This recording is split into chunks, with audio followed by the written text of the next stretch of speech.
ngenda kwogera ku ngeri gye twesigamu Katonda naye nga tugenda kuyita mu nnyimba n'ensonga lwaki kyetaagisa ffe okwesiga Katonda.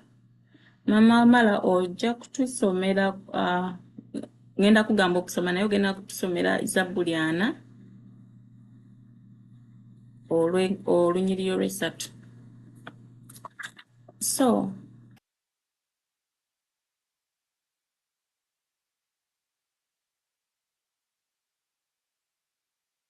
nga Mama Amala tannatusomera, okwesiga Katonda kintu si kyangu, sinakwesiga Katonda yekka naye kakubeera okwesiga omuntu si kyangu, kitwala bingi. Oluusi kimenya, oluusi kirumya kubanga kibaamu okugumiikiriza kungi. Ebiseera ebisinga bw'oba weesiza omuntu oba katugambe Katonda, tetugenda kwogera nnyo ku bantu, kubanga oluusi abantu bwe tubeesiga tuba tumanyi n'eki kye bayinza okukola, bw'oba kye bayinza okukola kye batasobola. Naye ate oluusi abantu abamu tusobola okusuubira kye bayinza okukola, naye ate Katonda ye alina enkola ze. So okumwesiga oluusi kiruma, oluusi kimenya, kiyinza okuwulikika ng'ekimenya kubanga mulimu okugumiikiriza n'okukolagana n'omuntu oyo ate alina amagezi amangi, ate alina plans endala ennyo ffe ze tutamanyi. So naye ate ekyennyinza obagamba nti kisasula, it pays. Kituwa emirembe, peace of mind. Kubanga abooluganda emikugu gyaffe mizito nnyo ffe okugyetikka ffe ng'abantu, mizito, gimenya, tuyinza obutamalako. Mama Amala tusaba otusomere Zabbuli 4 essula 3 olunyiriri olwokusatu, sorry. Nti era n'oluyimba olujja alussizza mu kamwa kange, kwe kutendereza Katonda waffe. Bangi abanaalabanga ne batya ne beesiga Mukama. Amiina. Lwero olunyiriri lwe tugenda okusoma lwe lugenda okubeera mu bwongo bwaffe. Mama Amala ojja kutubikkulira naye mu maaso eyo ojja kutubikkulira Zabbuli 37:7, then otubikkulire okuva 33:2 naye mu maaso nja kugamba just mwene njala obutegeke kubanga obudde tulina butono. So tugenda kufuna oluyimba okuva omu ku mikwano gyaffe wano, oluyimba oluli ku namba 128. Oluyimba olwo mu Luzungu luli Trust and Obey, naye mu Luganda lugamba nti bwe tuba ne Yesu. Bwe tuba ne Yesu. Oluyimba olwo lwawandiikibwa omwami Daniel B. Tona mu 1886. Oluyimba luno lulina history, ngenda kuba just brief history kwegamba yeewuunyisa. Waliwo olukuŋŋaana olwali lugenda mu maaso olw'omubuulizi omu baali ayitibwa Moody. It was a revival gundi eyo mu Massachusetts. Ekigambo ekyo kyannema okwogera naye mu mwaka gwa 1886. Kati we baatuka time ey'okuwaayo obujulirwa, omuvubuka omu najja n'agamba nti nga bawa bujulirwa n'ayogera ebigambo nti kanjogere mu Luzungu then ngezeko bivunula. Yagamba nti I'm not quite sure but I'm going to trust and I'm going to obey. Kwegamba nti sikakasa bulungi naye ngenda kwesiga ate era ngenda kugondera. Kakati omwami eyali music director mu lukuŋŋaana olwo, omwami ono Daniel B. Tona ye yali music director. Wewulira ebigambo ebyo byamukwata nnyo era n'awandika mangu awo ebigambo. Kyawandiika luyimba nti ne music n'aluwandiika naye ebigambo kwegamba n'aweereza mukwano gwe John H bali bamita John Samis oyo yakola music naye ng'omuyimbi y'oyo kwegamba ebigambo bino byewuunyisa nti okwesiga Katonda tetulina kubanga tumanyi abooluganda oyinza obutamanyi nga wengambye tudiringa n'omuntu ye he's all knowing ate tetumanyi ye nteekateeka gy'alina naye okwesiga Katonda tetulina kubanga tulabyeko tulina kumwesiga bwesizi kubanga tumanyi ye yasinga okumanya tuyimbira oluyimba olwo maama Esther ogenda tuyimba ekitundu ekisooka ekyokubiri n'ekyokuna kama kumutsi Amina. Bwe tuba ne Yesu nga tumugondera atuwa omusana mu kkubo tukola by'asiima abawamu naffe ne bonna abamugondera mugondere tewali mulala wabula Yesu yekka gw'oba ogondera tewaba nzikiza tewaba webire omusana gwe gutwakira okutya kuggwaawo tewaba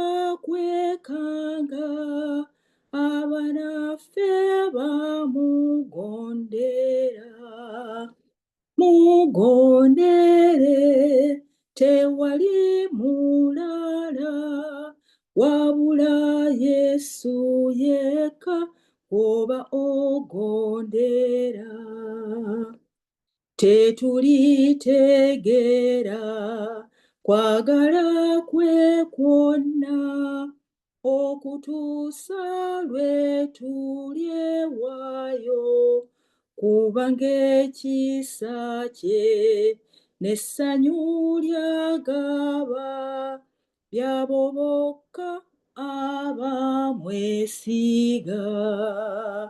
mugondere tewali mulala wabula Yesu yekka gw'oba ogondera. amiina nnyo webale nnyo mukwano mukama akuwa omukisa ngenda kulekera ekibuuzo owooluganda nange ngenda kukyerekera bw'oba teweesize Katonda then ani kugenda okwesiga olinayo omulala asobola okugezaako asobola okweŋŋanga mu Katonda kirowoozeeko kubanga naye oba tosobola kwesiga bulamu bwo then ani omulala gugenda okwesiga oluyimba oluddako waliwo omukwano gwaffe agenda okutuyimbira 155 mu luzungu lugamba nti all the way my savior leads me ate mu luganda lugamba nti mu lugendo lwange lwonna oluyimba luno nga tebannaluyimba njagala okulekera ebibuuzo bino nyinza okuba sirina ansa za bibuuzo bino naye naawe byebuuze olabe waliwo ebiseera ebimu we tutuukanga tuwulira Katonda ali wala obanga tuwulira taliiwo mu bulamu bwaffe ebiseera ebyo biyinza okuba weebiri naye olowooza Katonda ali wala nnyo oba tali mu bulamu bwo kibuuzo nkikubuuziza jjakkeddamu naye nze kyendowooza nti yes tuyinza okufuna ebiseera ng'ebyo naye Katonda waffe tabeerangako wala booluganda ate era abeerawo ebbanga lyonna kisoboka okuwulira nga ataliiwo naye abeerawo ebiseera byonna nga mukwano gwaffe tannatuyimbira oluyimba olwo mu lugendo lwaffe luno oluyimba luno lwawandiikibwa ate lwawandiikibwa omukyala ayitibwa Fanny Crosby mu mwaka gwa 1875 muwala ono omukyala ono yali muzibe ate we yawandikira oluyimba luno yali muwala muto nnyo kwe yawandikira oluyimba luno ekyamu inspiring okuwandika oluyimba luno waliwo yali ye asaba nga afukamidde asaba alina ensimbi ze yali yeetaaga n'asaba nga yeesize Katonda n'agamba Mukama neetaaga ensimbi zino yali azetaakira ddala yali yakava bw'ati mu ssaala ng'ayimusa ne wabaawo akonkona ku mulyango n'amuwa ensimbi zennyini ze yali yeetaaga n'azimuwa. Era mu kaseera ako omukyalo ono Fanny Crosby n'awandiika oluyimba lumu nti mu lugendo lwange lwonna. Mukama akuwa omukisa nnyabo, mukyala Betty Ntosasira.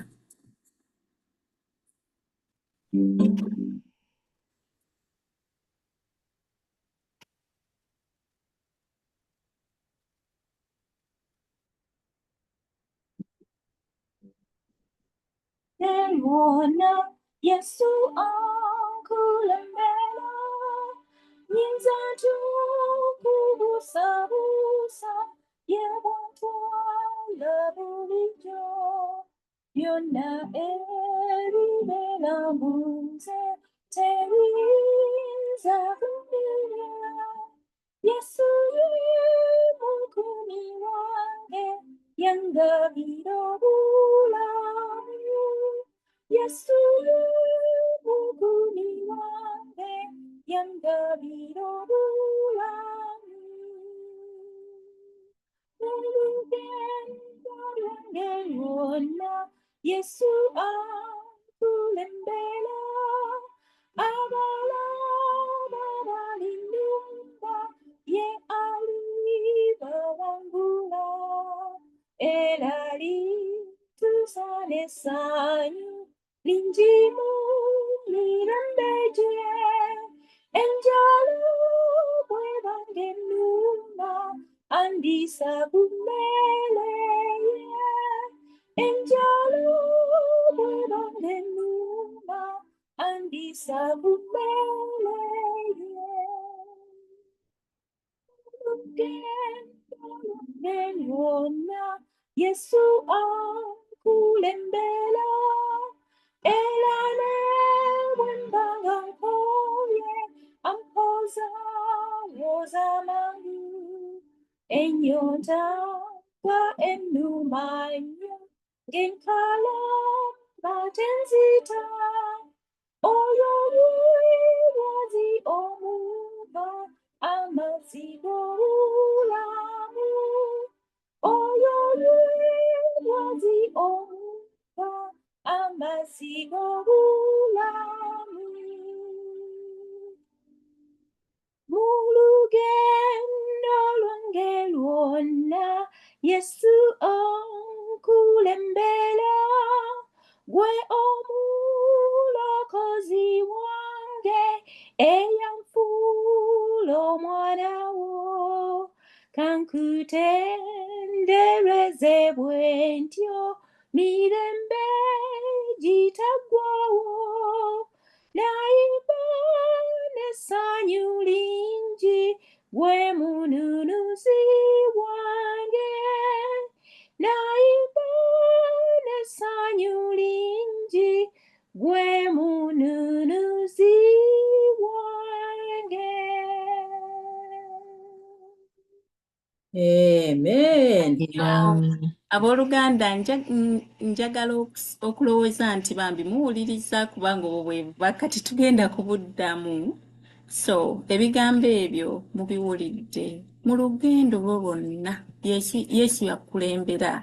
Tasobola kubanga omuntu akuli mu maaso abooluganda naaba nga tali mu lugendo lwo. Kitegeeza kulembera, ate yamanyi ne gy'olaga, ate yakuwenjulira like ofune ew'okuyita, yakwerera ekkubo, yakulongooseza.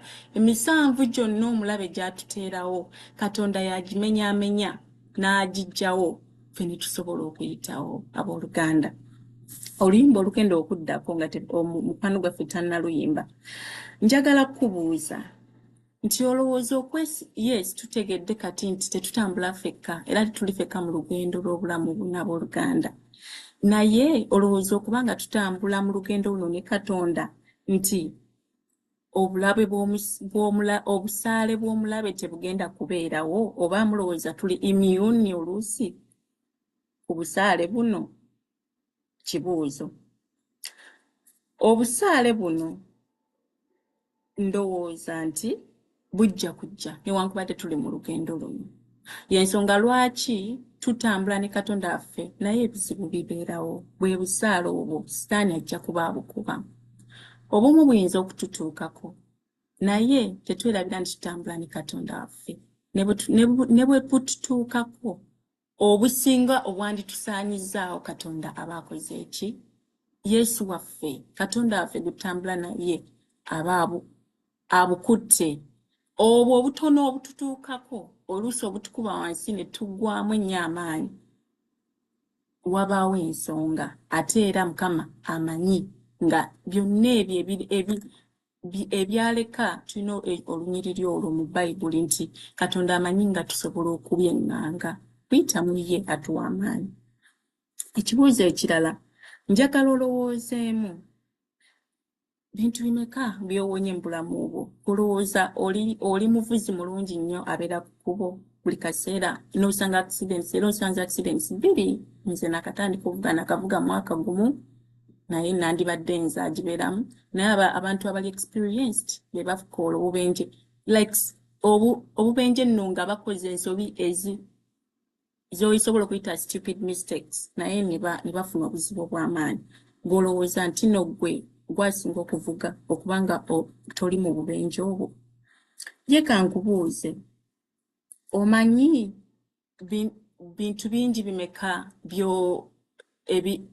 ebibadde ebijja eri obulamu bwo abantu abamu basindisa amalogo abamu bakoze ebintu omanyi butwa bumeka bw'obuuse okunywa omanyi bintu bimeka tosobola ebimu tubirabyeko Katonda aleka n'atulabugako nakatinnyo abooluganda naye omanyi bimeka Katonda byakutaasiza tosobola kubimanya. Ekibuuzo ekirala omanyi bameka abavudde mu kkubo fe okubeera wano nga tukyalina mu omwoyo oyo ng'omwoyo akyaliwo okutujjukiza nti genda osinze nti fukamira osabe nti newankubadde embeera eno weesige Katonda olowooza nti nno gwasinga obutuukirivu kirowoozeeko.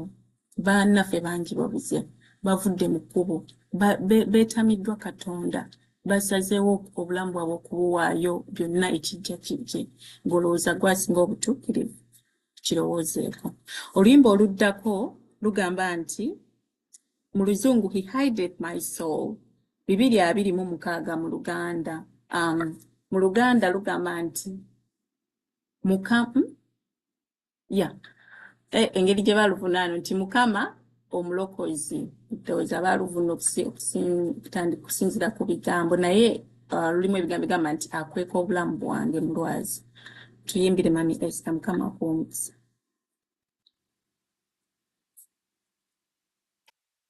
Bibiri 2:26.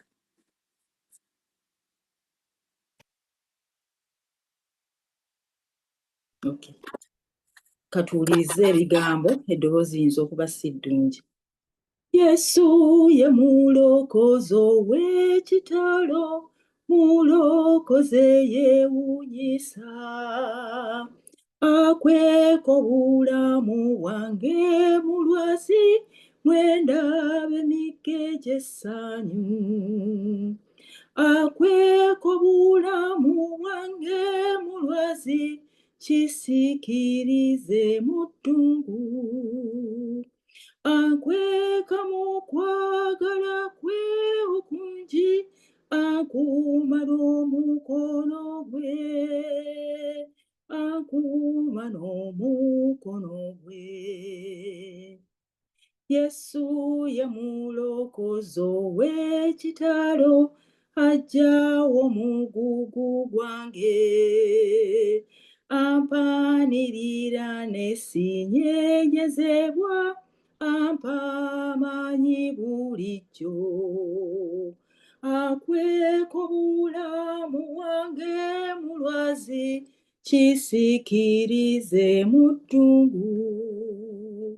Akweka mu kwagala kwe okungi, n'akuuma n'omukono gwe. Akuuma n'omukono gwe. Ampa emikisa buli kiseera, anzijuza ekitiibwa kye. Ndiyimba nga nzuukidde mu kitiibwa, Kumununuzo mwagalwa akwekowula mu bwange mulwazi kisikirize mu ddungu ankweka mu kwagala kwe okungi ankuuma n'omukono gwe ankuuma n'omukono gwe bwe ndyambazibwa obutukuvu bwe musisinkane kubire liyimba n'abanunule abangi ku bulokozo bw'ekisa akweka obulamu bwange bulwazi kisikirize mu ddungu ankweka mu kwagala kwe okungi ankuuma n'omukono gwe ankuuma n'omukono gwe. Amiina, amiina. Abooluganda, ebigambo bino Amiina. okuva bulijjo Amiina tubirowoozaako nnyo. naye nsaba owulire ng'oziddwamu amaanyi. Weewaawo Katonda atukweka mulwazi. Mu Luzungu agambye in the cleft of the rock. Kwegamba nkuwa akafaananyi mulimu ya munjatika kwegamba bw'okifumiitirizaamu that is too much love. Katonda atwagala abooluganda. Sigenda kulwawo kubanga obudde bwaffe tebutuli bulungi. Naye oluyimba olwo lwawandiikibwa omuwala oli gwe tulabye, omukyala oli gwe tulabye, Fanny J. Crosby. Luno iro omukyala oyo gwe tulabye nti yali muzibe. Yaluwandiika mu mwaka gwa 1889 era ekyamuleetera okuluŋŋanyizibwa okuwandika oluyimba luno yali Zabbuli eya 37 ne okuva essula eya 33 olunyiriri lwa 22. Mama Esther tusaba tusomereko kuva 33 olunyiriri lwa 22. Kuva 33 22 agambye nti awo olunaatuuka ekitiibwa kyange bwe kinaaba nga kiyita n'akuteeka mu lwatika olw'omujjinja ne nkubikkako n'omukono gwange okutuusa bwe nnaaba nga mpiseewo. Amiina nnyo, amiina. Mukama yeebale. Mukama wakwagala kungi, Mukama wa kisa. Newankubadde Sitaani ng'alwana abooluganda naye tufube nnyo okutunuulira ebyo ebirungi Katonda ojja ofuna olupapulo owandiika ebirungi Katonda byakoledde naye ebizibu ebikutuuseeko ojja kulaba nga ebirungi bisukka. Obuseera ebisinga bambi tufuna ebizibu ne tutalowooza. Manyi kuliko kuno abantu abayise mu bizibu nga tosaana kifumiitirizaako singa kituuse ku ggwe. Manyi era sisobola kugamba nti oba ekizibu ky'olimu kitono, nedda. Era Mukama tumwebaza buli ali mu kizibu kyonna ky'oyitamu nti akuwadde amaanyi okusigala ng'ogenda mu maaso. Naye era njagala okuzzaamu amaanyi nti Katonda akwagala era afaayo akweka obulamu bwo mulwaze abooluganda. Tugenda omukyala oyo yali muzibe era nga wetwalabye yawandiika ennyimba nnyingi newankubadde nti yali muzibe bagamba nti yawandiika ennyimba nnyingi ate eziwa abantu abalala okulaba okw'omwoyo n'okwongera okufuna confidence mu kwagala kwa Katonda waabwe. Kale Mukama tumwebaza. Tugenda kuwuliriza oluyimba okuva eri mukwano gwaffe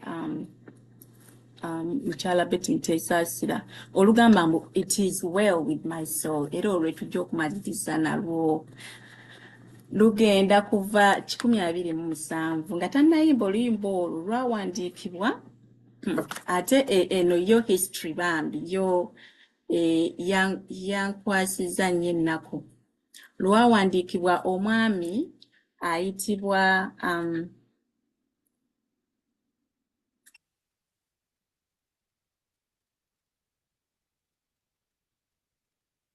lwawandiikibwa omwami ayitibwa Horatio, simanyi oba ntisomye bulungi, Horatio Spafford mu mwaka gwa 1873.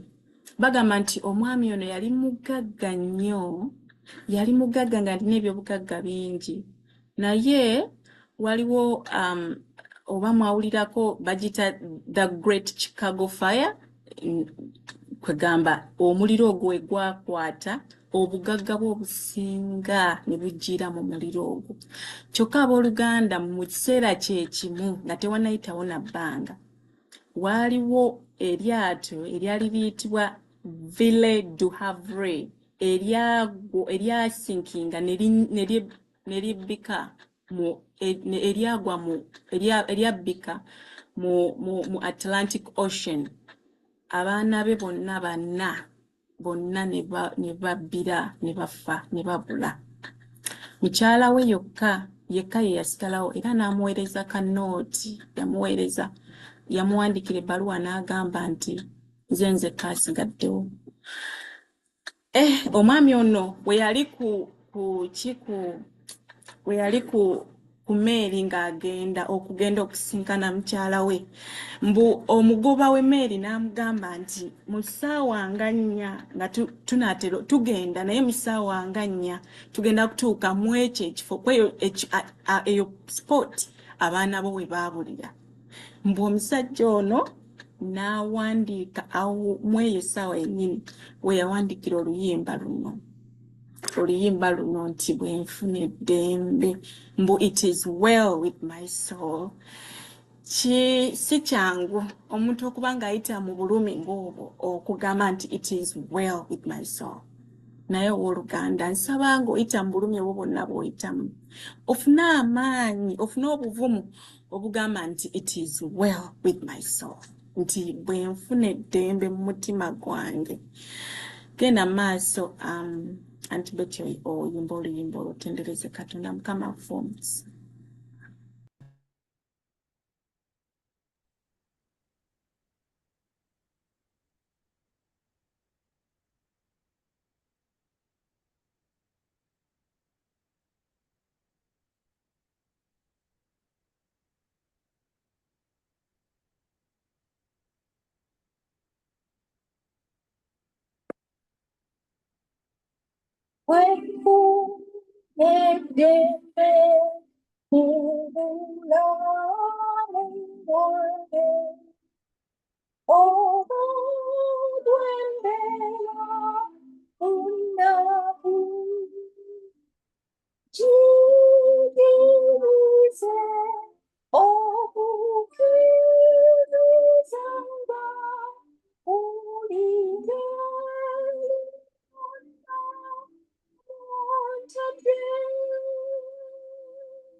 Setani vuole ta evite mori, Imusa esu vidiange, ti Yesu ala obuna kubande, elaye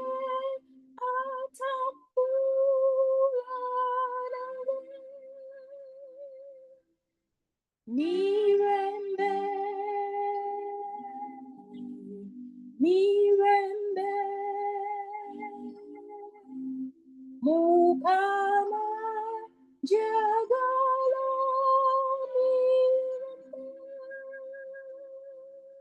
Kigambo kino kyokka kye nesiga, ti ebibyange byonna byakomererwa ku musaalaba gwe. Mukama Yesu ye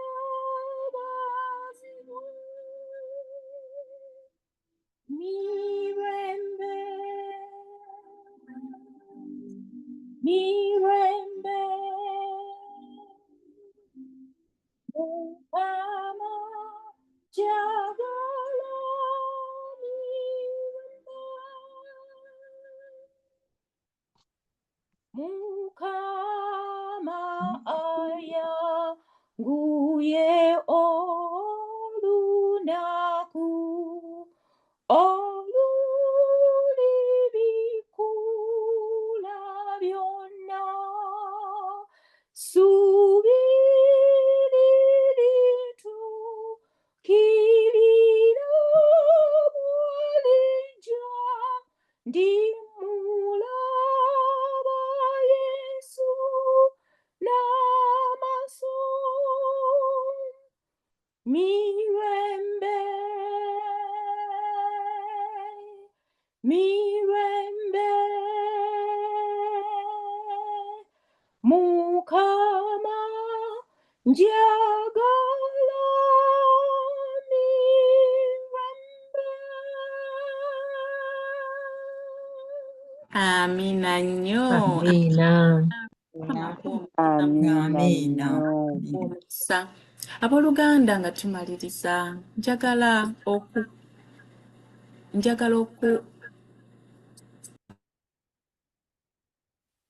nga tumaliriza abooluganda njagala okusaba nti mu mbeera yonna gy'oyitamu ofune amaanyi okwogera mu mutima gwo nti mirembe Mukama gye nneetaaga nti oba it is well with my soul. Ofune amaanyi agagamba nti nyinza okuba omuvubuka oli ebigambo byayogera nti nyinza okuba siri mukakafu bulungi naye ngenda kukwesiga Katonda ate ngenda kukugondera. Era ofune amaanyi agakkiriza nti mu lugendo lwo lwonna Katonda we yakulembera. Era ojjukire nti Katonda wo akweka obulamu bwo mu lwazi. Abooluganda, sirina bigambo bimala okukuzzaamu amaanyi okuyita mu mbeera yonna gy'olimu, okuyita mu kusoomoozebwa kw'olimu, naye nsaba Katonda waffe, Katonda omulungi, Katonda akoze ebyamagero mu bulamu bwaffe okuva obulamu bwaffe gye buvudde, gwe nsaba ofumiitirize ku bulamu bwo nga we wali emyaka egiyise emabega, olowooza nti wandibadde wa? We wetunuulira leero wandibadde wa? Olowooza wandibadde wano? Wandibadde kuno ku Amerika? Wandibadde olina ebintu by'olina? Wandibadde olina abantu b'olina abali mu bulamu bwo? Wandibadde nze we nfumiitiriza kubanga abooluganda tebyandibadde birungi, naye ekisa kya Katonda kibadde kingi era nsaba kikumale. Mukama abawa omukisa. Amina. Amiina. Amiina. Amina.